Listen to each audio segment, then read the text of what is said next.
Gordon.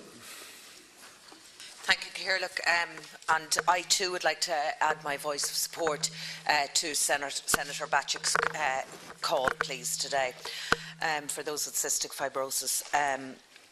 I rise today, Caoirleach, to welcome the announcement of €127 million that's been made available through the European Regional Development Fund, and in particular the €2 million that grant assistance that has been awarded to Dundalk from the centre of the to rejuvenate the whole centre of the town, which is very, very badly needed. And I look forward to the plans that are now put in place. But one thing I would raise is the whole again, the ongoing issue of accessibility, and it is something that I think in all the plans for all the hub towns that this money has been announced for this morning, that accessibility and plans with appropriate accessibility, and by that I mean by communicating and contacting and consulting people who do have accessibility problems, who do have mobility problems, because I think they're the people that are best placed to comment on the matter.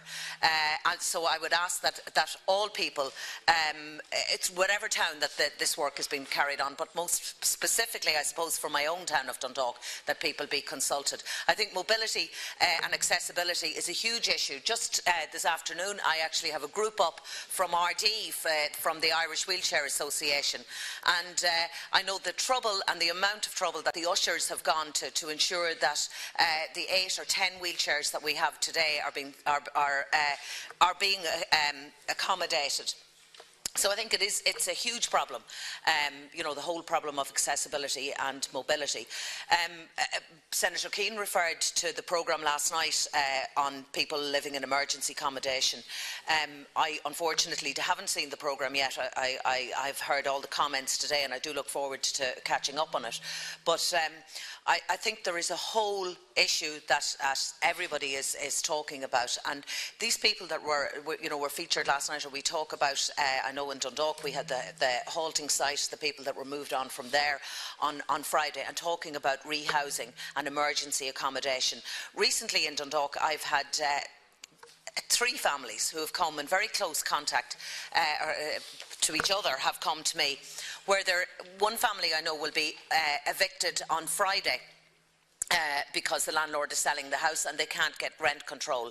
And they have been informed that the father in that family will be sent to the Simon community and that the children will be put into care. To me, this is totally unacceptable. These children or these families have done nothing at all except that they cannot get rental accommodation that accepts rent allowance or the HAP. And I just think that something, absolutely, but I think that something really, really needs to be done to address this issue. Senator Cullinan.